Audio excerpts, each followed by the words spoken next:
I'm here with Jean-Claude Bison, who works at the lycée here in Perpignan, the lycée Notre-Dame de Monsecours. Donc bonjour tout le monde, je suis ici avec Jean-Claude Bison de le lycée Notre-Dame de Monsecours à Perpignan. And he's going to tell us kind of like the three types of schools that exist in France. Donc il va nous indiquer en fait les trois types d'écoles qui existent en France. Donc est-ce que tu pourrais me dire justement les trois types d'écoles qui existent ici? Voilà, alors ce ne sont pas des types d'écoles, ce sont des possibilités de choix, parce qu'il y a une école qui est publique, bon c'est une école normalement classique d'origine en France, il y a une école qui est privée, donc qui est laissée à la liberté de tout un chacun qui a les diplômes suffisants pour pouvoir le faire, et il y a un système qui est particulier en France, donc c'est la raison pour laquelle je pense que Rachel me sollicite, qui est un système privé sous contrat d'association avec l'État. Alors qu'est-ce que ça veut dire?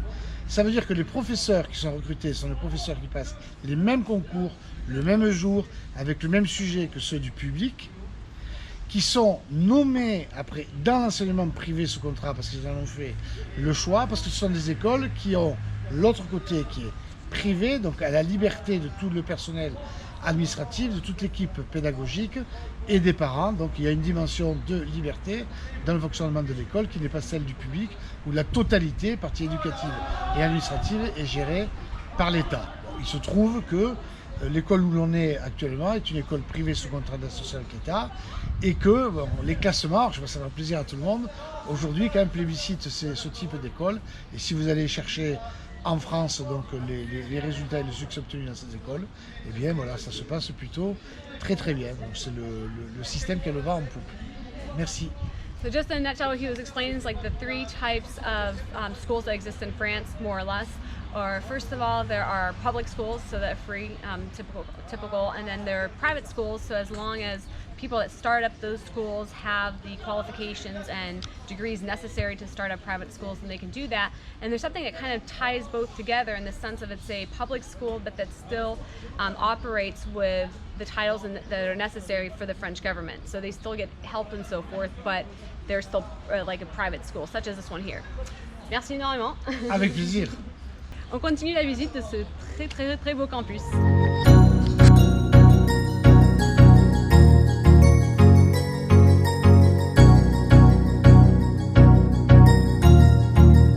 That's good.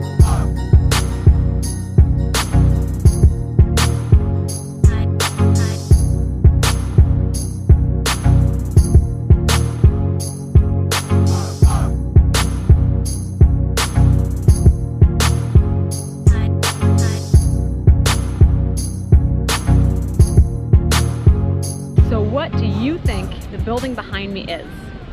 Get this, it's a high school. We're going to interview a few high schoolers about what it is to be in your last year of high school in France and a little bit about the baccalaureate exam. Bonjour, peut-être vous vous demandez, mais c'est quoi ce bâtiment derrière Rachel? C'est quoi ce truc? Eh bien, c'est un lycée et on va interviewer des lycéennes pour justement apprendre plus sur la scolarisation en France, notamment l'année de terminale et l'examen du baccalauréat. Allons-y!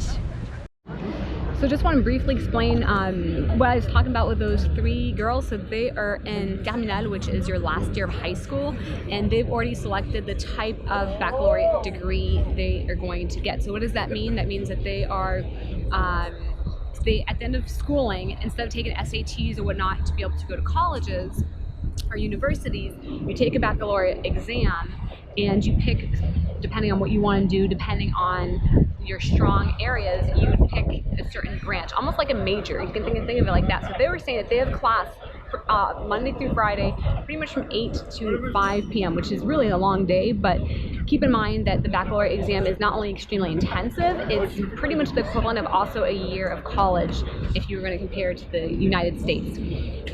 They have an hour to eat, and then they have sports and so forth. And so same thing, knowing that they are focusing on the baccalaureate and sports, they pick 2 sports that they're going to do as well. The grading system also is very different, as they were explaining. It's out of 20, but nobody really gets 20 out of 20. It's not like 100%. You'd get maybe 17 to 18 out of 20 if you were like perfect. 10 out of 20, which is like 50%, is a passing grade. So that 10 is a passing grade. So So they're going to school for an entire year to prepare for this exam, and they are going to prepare for the exam, and if they pass it, then they can pretty much pick a lot of different universities. It also depends on the grade that they get, but they have a lot more options than if they don't pass. There's only certain schools that would take them that are private, and that's very complicated. If they don't pass the baccalaureate, then if they have at least 8 out of 20, what they're saying is that they can do what's called the rattrapage. Rattrapage is they retake portions of the exam in July. So they take the exam in June, and then they would take it again in July. And if they completely fail at all that, then the only option really is that they have to do a whole other year of high school to pass the baccalaureate. And it is a very intensive exam. I had taken it, and it was literature based, so it's a very different branch. They were doing économique sociale, which is like economics, social, so it's like more into marketing and management and so forth.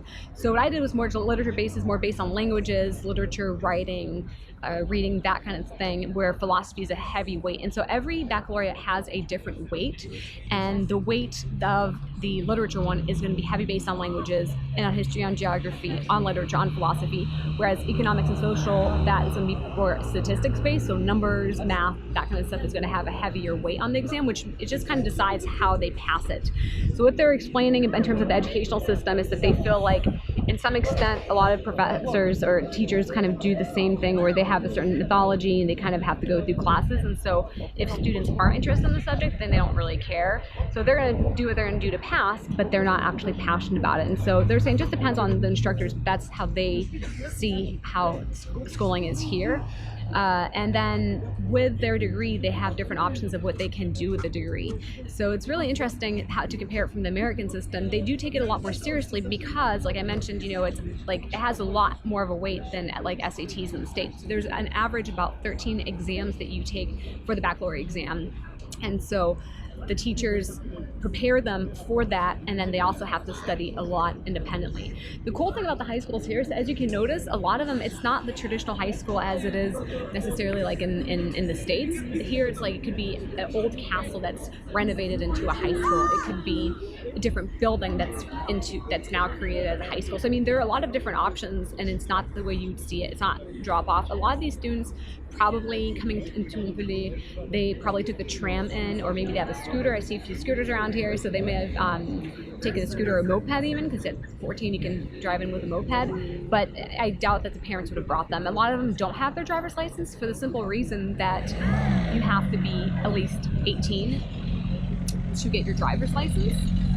So it's, they all walk together and they all maybe take the tram together, whatnot, but it's a very stressful period for these high school students because this exam really determines a lot of things for them, and it's something, especially if they are hardworking and they really want to pass and they're studying the hardest, it's a little bit of a subjective exam because some of it, such as philosophy, it's really depending on how the grader sees the work being done, meaning how the grader thinks that it's logical, that's analytical, and if it's a topic that interests them or not, it can be a little bit subjective. So that's the stress that goes on. Even if the graders only have a number, that's something that would stress them a lot. But it's an exam, as they were kind of mentioning, that also makes you more intellectual, and so they feel like it's not just studying, it's like something that's going to benefit them for life skills, to be able to study, research stuff by yourself, and so forth.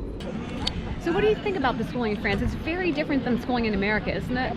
And so when you meet high schoolers that come, they move to the States and they're in college, they're already prepared mentally because they've learned to do a lot of this research because it's such an intense exam. It's very stressful. So you can see how that can be a little bit different than how it is in the States. Qu'est-ce que vous avez pensé de cette vidéo? Justement, la différence entre la scolarisation aux États-Unis par rapport à la scolarisation en France. C'est vrai que c'est complètement différent ce système de baccalauréat, c'est une période assez stressante et notamment pour les étudiants, les lycéens qui sont en terminale, ce stress de dire est-ce que je vais passer le bac ou pas, mais c'est vrai que ceux qui sont au lycée, qui passent le baccalauréat, et bien du coup ça ouvre pas mal de portes, et si par exemple ils vont aux États-Unis, et bien ils sont déjà préparés à la vie de l'université, de devoir faire des recherches soi-même, de devoir étudier soi-même et tout ça. So in a certain way, I would say that high schoolers are more mature, but the ones that actually studied for this intense exam, they definitely have something. Check out more videos, there's a lot more to discover about the French culture. Donc vous pouvez voir qu'en fait c'est vraiment très différent comparé à la scolarisation aux États-Unis. Et donc du coup, ce qu'on voit c'est que c'est une période très stressante. Mais si vous avez aimé cette vidéo, il y a plein d'autres vidéos culturelles à regarder.